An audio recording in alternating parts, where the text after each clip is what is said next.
একটা most common প্রশ্ন, বাথরুমে ওযু করার বিধান কি? ভাইরা আমার, বাথরুমের ভেতরে কমোড বা প্যান এটার সাথে আপনার ওযুর যে টেপ বা বেসিন, এটার যদি কোনো পার্থক্য না থাকে, অর্থাৎ মাঝখানে কোনো আড়াল বা ব্যবধান না থাকে, তাহলে এই জায়গায় ওযু না করে ওযুটা বাহিরে কোনো টেপে করা উত্তম।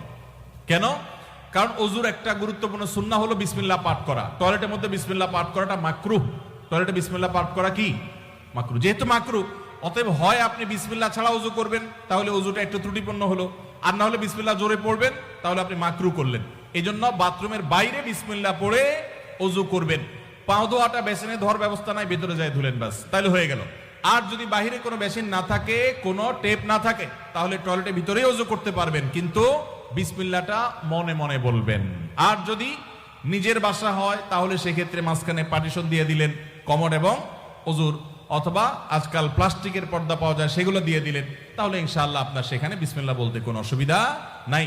টয়লেটের ভিতরে যদি কেউ ওযু করে, ওযু হয়ে যাবে, নামাজও হয়ে যাবে, কিন্তু উত্তম হলো বাহিরে করা।